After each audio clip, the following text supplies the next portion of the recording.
Hello, guys. Just a quick random little review because me and the lad watched Wolfman last night. The new. Sorry about the Hoover there. I've been busy doing stuff today, and I'm in the front room.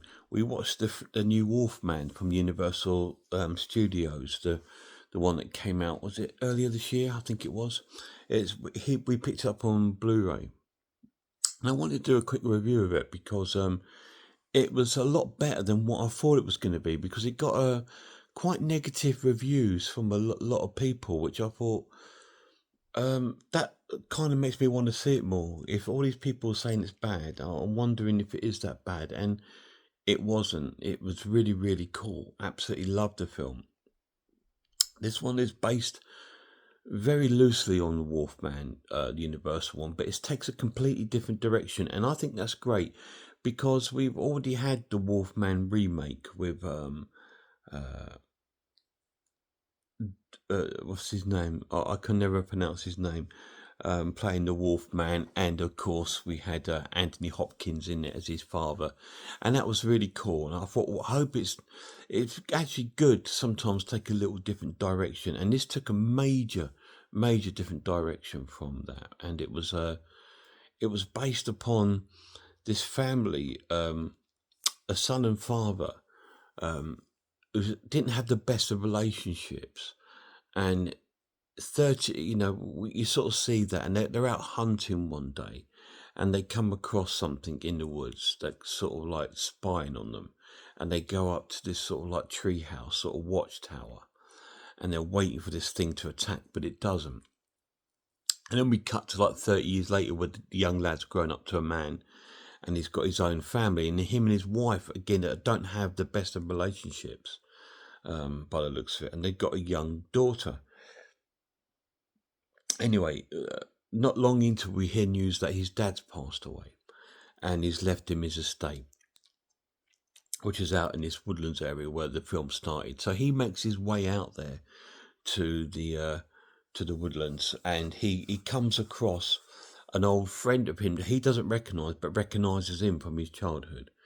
And they were a bit lost trying to find their dad's estate. And this guy goes, "Well, I'll show you where it is." So he gets in the car with them, and they're making their way down the road, and there's this thing in the middle of the road, which obviously is our Wolfman, and he swerves to miss it, and he crashes the car off the road, and it lands within a tree, a bit like Jurassic Park, and the guy that's swimming it actually falls out and falls on the floor and gets killed by this creature. And our family survive and make their way to this house. And then it turns into a bit of a survival horror, because whilst they're in the car, the dad receives a scratch from this creature as he breaks through the window.